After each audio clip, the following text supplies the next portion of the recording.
اللہ اللہ اللہ اللہ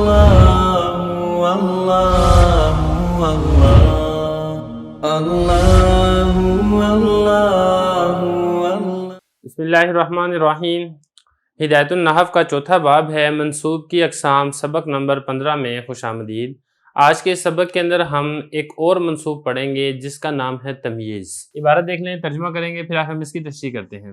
فصل التمییز هو نکرۃ تذکر بعد مقدار من عدد او کیل او وزن او مساحت او غیر ذلك مما فيه ابہام ترفع ذلك الابہام نحو عندي 20 درہما وکفیزان برا ومنوان سمنا وجریبان قطنا وعلى التمرة مثلها زبدا وقد يكون من غير مقدار نحو هذا خاتم حديدا وسوار ذهبا وفيه الخفض أكثر وقد يقع بعد الجملة لرفع الإبهام عن نسبتها نحو طاب زيد نفسا أو علما أو أبا۔ عبارت ہوگی ہے، ترجمہ دیکھ لیں اس کا، پھر تشریح کرتے ہیں۔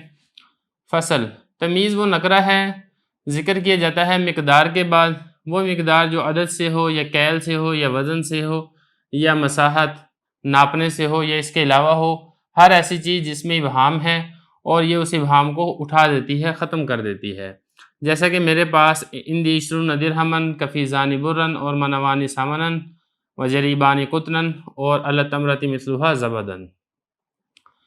اور کبھی کبھی غیر مقدار سے بھی ابہام کو دور کرتی ہے، جیسا کہ ھذا خاتم حدیدا سوار ذھبا، اور اس صورت کے اندر جر پڑھنا اکثر ہے، اور کبھی کبھی جملہ کے بعد واقع ہوتی ہے تاکہ اس ابہام کو دور کرتی ہے جو کہ اس کی نسبت میں ہوتا ہے، جیسا کہ طاب زید نفسن ہے یا علم ہے یا ابن ہے۔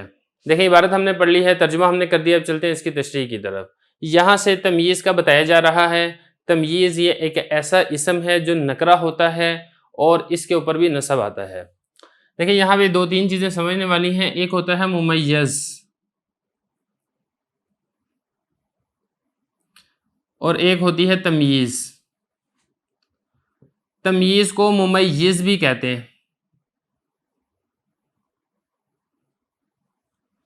اور جس کی تمیز آتی ہے اس کو ممیز کہتے ہیں۔ اب مطلب کیا ہے اس کا؟ دیکھیں ممیز وہ چیز ہوتی ہے جس کے اندر ابہام ہوتا ہے، اور اس ابہام کو جو اسم دور کرتا ہے اس اسم کو تمیز کہتے ہیں، اسی اسم کو ممیز کہتے ہیں۔ اب یہ ہوتا کیا، یہ آگے خود بتا رہے ہیں۔ حضرت فرما رہے ہیں کہ پہلی بات تو یہ نکرہ ہوتا ہے، معرفہ نہیں ہوتا، اور یہ مقدار کے بعد ذکر کیا جاتا ہے۔ اب مقدار کس کو کہتے ہیں؟ مقدار کہتے ہیں جس سے کسی چیز کا اندازہ لگایا جاتا ہے۔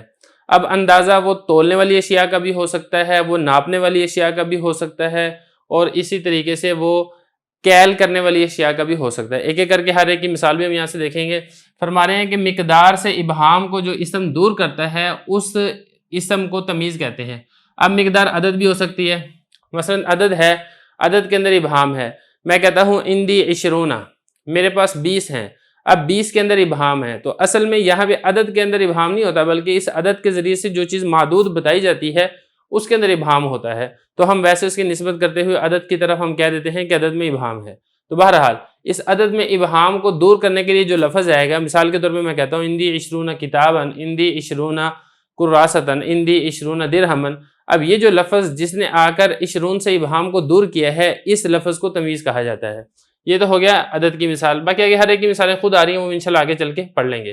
عدد سے ابہام کو دور کرتی ہے، یہ کیل کے ذریعے سے ابہام کو دور کرتی ہے۔ کیل عرب کے زمانے کے اندر ایک برتن ہوتا تھا جس برتن کے ذریعے سے کوئی چیز ناپ کر وہ دی جاتی تھی۔ عام طور پر جو گندم تھی وہ گندم اسی طریقے سے ایک خاص برتن کے اندر بھر کے اس برتن میں جتنی گندم آتی تھی اس کو دی جاتی تھی، اس کو کہتے تھے کیل کر کے دی گئی ہے۔ یا اسی طریقے سے وزن کر کے کوئی چیز دی جائے، او مساحت، یا ماپ کر کوئی چیز دی جائے۔ اب ماپنے سے جیسا کہ زمین ہے اس کو ناپ کر دیا جاتا ہے، یا اسی طریقے سے کپڑا ہے، کپڑا ناپ کر دیا جاتا ہے۔ تو غرض یہ ہے کہ جو بھی ابہام کو دور کرتا ہے، یہ تو ہو گیا عدد بھی آ گیا، کیل بھی آ گیا، وزن بھی آ گیا، مساحت بھی آ گئی، یا اس کے علاوہ کسی اور چیز کے اندر ابہام ہے جو مقدار سے ہٹ کر ہو، جہاں پر بھی ابہام کو دور کرے گا جو لفظ، اس لفظ کو تمیز کہا جائے گا۔ یہ فرما رہے ہیں او غیر ذالک مما فیہ ابہام، یا اس کے علاوہ عدد، کیل، وزن، مساحت، اس کے علاوہ کسی اور چیز سے ابہام کو دور کر رہا ہے तरफ़उ ज़ालिकल इबहाम, जो लफ्ज़ से इस इबहाम को दूर करेगा उस लफ्ज़ को तमीज़ कहा जाएगा। अब इनमें से हर एक की मिसाल देख लें। पहली मिसाल हज़रत ने दी है अदद की, इंदी इशरून दिरहमन, मैंने कहा कि मेरे पास 20 हैं। अब 20 इसके अंदर इबहाम था, दिरहमन ने आकर इस इबहाम को दूर कर दिया, तो हम ये कहेंगे कि इशरून ये मुमय्यज़ है और दिरहमन इसकी तमीज़ है। अब दूसरी मिसाल देखें कैल की, इंदी कफ़ीज़ानी बुर्रन, बुर कहते हैं गंदम को, मेरे पास 2 कफ़ीज़ गंदम हैं।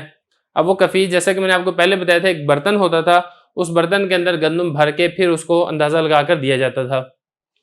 ये मिसाल आ गई कैल की। तीसरी मिसाल देखें वज़न की, इंदी मनवानी समनन, मेरे पास 2 मन हैं। अब जो मैंने कहा ना मेरे पास 2 मन हैं, तो इस 2 मन में इबहाम था, समनन ने आकर इस इबहाम को दूर कर दिया कि जो चीज़ 2 मन है वो चीज़ क्या है, वो घी है। और इसी तरीके से मसाहत की मिसाल देख लें, इंदी जरीबानी कुतनन, मेरे पास 2 जरीब हैं।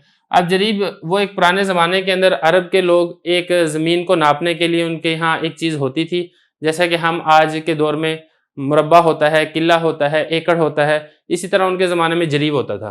तो मेरे पास 2 जरीब हैं। अब 2 जरीब क्या है, इसमें अंदर इबहाम था, तो कुतनन ने आकर दूर कर दिया कि मेरे पास 2 जरीब किसके हैं, वो रुई के खेत के हैं, कपास के हैं। या इसी तरीके से वालत तमरती मिसलुहा ज़बदन, और खजूर पर उसी की मिसल है। अब उसी की मिसल क्या है, ज़बदन मक्खन, इस ज़बदन ने आकर इस मिसल के अंदर जो इबहाम था इस इबहाम को दूर कर दिया।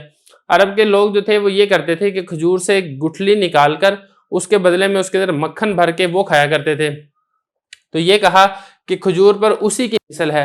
अब उसकी मिसल क्या चीज़ है, इसमें इबहाम था, तो जुबदन ने आकर इस इबहाम को दूर कर दिया कि खजूर के ऊपर जुबद यानी मक्खन है। तो आगे से फरमा रहे हैं वक़्त यकूनु अन गैरि मिक़दारिन, और कभी ये सारी मिसालें जो ऊपर गुजरी हैं, सारी की सारी मिसालें वो हैं जिसमें तमीज़ मिक़दार से, अदद से, कैल से, वज़न से, मसाहत से इबहाम को दूर कर रही है, और कभी कभी गैर मिक़दार से भी इबहाम को दूर करती है। ये फरमाया कद यकूनु अन गैरि मिक़दारिन, कभी कभी तमीज़ गैर मिक़दार से भी इबहाम को दूर करती है। मिसाल के तौर पे हादा खातमुन, ये अंगूठी है। अब अंगूठी के अंदर इबहाम था कि किस मटेरियल की बनी हुई है, तो हदीदन ने आकर इस इबहाम को दूर कर दिया कि ये लोहे की अंगूठी है, तो खातम ये बनेगा मुमय्यज़ और हदीदन बनेगी इसकी तमीज़। ये इसी तरीके से हादा सिवारुन, ये कंगन है। अब कंगन में आके इबहाम था कि किस मटेरियल का है, तो ज़हबन ने आकर इस इबहाम को दूर कर दिया कि ये सोने का कंगन है। अगला मसला बता रहे हैं हज़रत वफ़ीहिल ख़फ्ज़ अक्सर, यानी अगर तमीज़ गैरे मिक़दार से इबहाम को दूर करती है तो अक्सर हजरात इस सूरत के अंदर इसके ऊपर जर पढ़ते हैं, इसके ऊपर नसब नहीं पढ़ते हैं, अगरचे नसब पढ़ना भी जायज़ है। मिसाल के तौर पे यही है ना, अब लोग इस तरीके से पढ़ेंगे इसको अरब के लोग, हादा खातमु हदीदिन, क्योंकि गैर मिक़दार से इबहाम को दूर करी है। इसी तरीके से हादा सिवारु ज़हाबिन, तो ये फरमाया वफ़ीही, इसमें ये जो ही ज़मीर है, ये ही ज़मीर लौट रही है इस गैर मिक़दार की तरफ। गैर मिक़दार की सूरत में ख़फ्ज़ यानी जर पढ़ना अक्सर है। आगे आखिरी मसला ये बताया वक़्त यक़अ बादल जुमलती लिरफ़िल इबहाम निस्बतिया, कभी कभी ऐसे भी होता है कि एक जुमले के बाद एक जुमला जिक्र किया जाता है। ये सारी मिसालें जिसमें आपने देखी हैं इसमें मुफरद है, मुफरद के अंदर इबहाम था, उस इबहाम को अगर तमीज़ ने दूर किया है।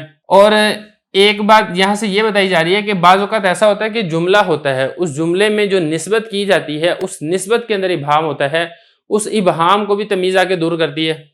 मिसाल के तौर पर ताबा ज़ैदुन, मैं कहता हूँ कि जैद अच्छा है। अब जैद अच्छा है, इसके अंदर इबहाम है। अब देखिए जैद की तरफ निस्बत की गई है अच्छाई की, लेकिन इस अच्छाई की निस्बत में इबहाम है कि आया वो पढ़ाई के एतबार से अच्छा है, या बहैसियत वालिद अच्छा है, या फिर बहैसियत बेटा अच्छा है। गरज किस एतबार से अच्छा है, तो मैं कह दूंगा नफ्सन, वो अपनी ज़ात के एतबार से अच्छा है। तो नफ्सन ने आके जो ताबा की निस्बत थी जैद की तरफ, इस इबहाम को दूर कर दिया। या इसी तरीके से मैं कहता हूँ इल्म के एतबार से वो अच्छा आलिम है, तो इल्मन ने आकर जो निस्बत थी ताबा की जैद की तरफ, उस इबहाम को दूर कर दिया। या मैं कहता हूँ ताबा ज़ैदुन अबन, कि जैद बहैसियत वालिद के अच्छा है, तो अबन ने आकर जो निस्बत थी उस इबहाम को दूर कर दिया। तो ये तमीज़ है। अच्छा, यहाँ पर एक बात रह गई है जो किताब के अंदर जिक्र नहीं है, लेकिन उसको समझना भी बड़ा ज़रूरी है। ये तो हमने समझ लिया कि तमीज़ इसके ऊपर नसब आता है, जैसे कि आपने इन सारी मिसालों में देख लिया कि यहाँ पे दिरहमन इस पे नसब है, इस पे नसब है, इस पे नसब है, इस पे नसब है, इस पे नसब है। इसी तरह हदीदन पे नसब है, ज़हबन पे नसब है, नफ्सन पे नसब है, इल्मन पे नसब है, अबन पे नसब है। ये सारी की सारी मिसालें जहाँ पे मैंने टिक लगाई इन पे नसब आ रहा है, ये तमीज़ है। सवाल यहाँ पर ये पैदा होता है कि इसको नसब कौन दे रहा है, ये एक सवाल है। تو یہاں پر آپ یہ بھی سمجھ لیں کہ اس کو جو نسب دے رہا ہے وہ اسم تام ہے. اب اسم تام کیا ہوتا ہے یہ بھی ذرا ایک سمجھنے کی چیز ہے. اسم تام کہتے ہیں کہ اسم کا مضاف نہ ہونا. یہ جو ساری مثالیں ہیں یہ دیکھ رہے ہیں نا آپ, یہاں پہ عشرون یہ مضاف نہیں ہے تو یہ اسم تام ہے, ممیز ہے جو کہ اس کو نسب دے رہا ہے. اسی طریقے سے کفیزانی یہ مضاف نہیں ہے, مضاف ہوتا تو نون تثنیہ گر جاتا.